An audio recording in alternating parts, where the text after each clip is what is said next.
Azərbaycanda çörəyin qiymətinin artacağı ilə bağlı məlumatlar yayılıb. Hətta bəzi sahibkarların artıq çörəyin çəksi hesabına qiyməti qaldırdığı iddia olunur. Oxu.az xəbər verir ki, İqtisadiyyat naziri Şahin Mustafayev bu barədə məlumatlara aydınlıq gətirib. Onun sözlərinə görə Azərbaycan buğdanın bir hissəsini ixal edir və ixal etdiyi ölkələrdə buğdanın qiyməti bir qədər artıb. Bunun təsiri Azərbaycanda hiss oluna bilərdi, amma hökumət tərəfindən zəruri tədbirlər görülüb. Həm buğda ixalçıları, həm çörək bişirən sahibkarlarla, həmçinin ticarət şəbəkələrinin nümayəndələri ilə görüşlər keçirilib, hesablamalar aparılıb. Hazırda çörəyin qiymətində hər hansı dəyişiklik gözlənilmir. Lazım olan hallarda hökumət tərəfindən əlavə tədbirlər görüləcək ki, bu qiymətlər alıcılara təsir etməsin deyə nazir qeyd edib. O bildirib ki, bazarda qiymətlər gündəlik nəzarətdə saxlanılır. Bütün zəruri ərzaq məhsullarının qiymətlərinin gündəlik monitorinq aparılır. Hazırda hər hansı süni qiymət artımına rast gəlinmir. Hökmran mövqeyə malik sahibkarlar tərəfindən süni qiymət artımına yol verilməsinin qarşısı daima alınır. Bazar prosesində bəzi qiymətlər arta düşə bilər. Bu normal prosesdir. Əsas odur ki, hökumət tərəfindən aidiyyatı strukturlar tərəfindən nəzarət təmin olunur. Süni qiymət artımı aşkar olunarsa, dərhal müdaxilə olunur, tədbirlər görülür. Digər tərəfdən qiymətlərin artım səbəbləri araşdırılır və zəruri olan hallarda mütləq iqtisadi alətlərlə qarşısı alınır. Şahin Mustafayev vurğulayıb ki, dövlət tərəfindən ölkədə süni qiymət artımlarının qarşısının alınması üçün tədbirlər görülür. Ölkəyə idxal olunan payı 35%-dən yuxarı olan idxalçılar, eyni zamanda istehsalda analoji pay olan istehsalçılar nəzarətdədir və onlar qiymətləri dövlətin razılığı olmadan qaldıra bilməzlər.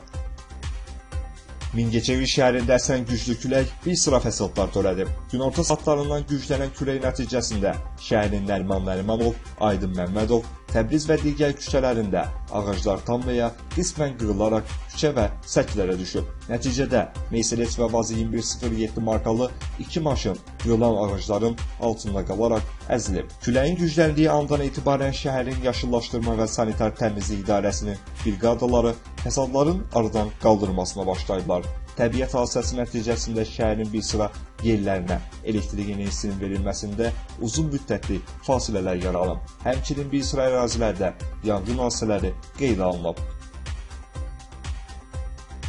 İsrail polisi Şərqi Qüdüsdəki Əl-Əqsa məscidinin bütün qapılarını bağlayıb. Bu haqda Qüdüs İslam Vəhdlər İdarəsinin sözcüsü Firas Tibiz yazılı açıqlamasında bildirib. İsrail polisi açıqlama ilə bağlı hələ şərh verməyib. Qeyd edək ki, Əl-Əqsa məscidi müsəlmanların ilk qibləsi hesab edilir.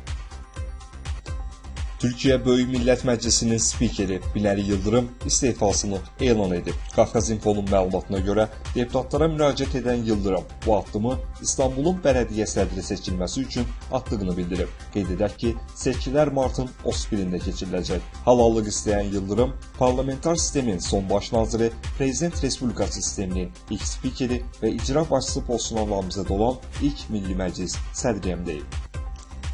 Rusiyanın Volqograd şəhərində 23 yaşlı Azərbaycanlı samboçu Ruslan İsayev 19 yaşlı Aleksandr Babareviçi başına vurduğu bir zərbə ilə qətlə yetirib. Qafqaz.info-nun məlumatına görə insident fevralın 16-sında Loft gecə klubunun yaxınlığında baş verib. İddialara görə Azərbaycanlılarla çıxan davada Aleksandr Ruslanın qardaşını təhqir edib. Əvvəlcə şifahi mübahisə yaranıb, daha sonra isə mübahisə qızışıb və nəticədə Ruslan özündən fiziki cəhətdə zəif olan Aleksandra yumruq zərbəsi endirib. Babareviç bir zərbə ilə asfalta yıxılıb və həyatını itirib. Ruslan İsayev hazırda həbsdədir. Ona qarşı qətl maddəsi üzrə cinayət iş açılıb, istintaq aparılır.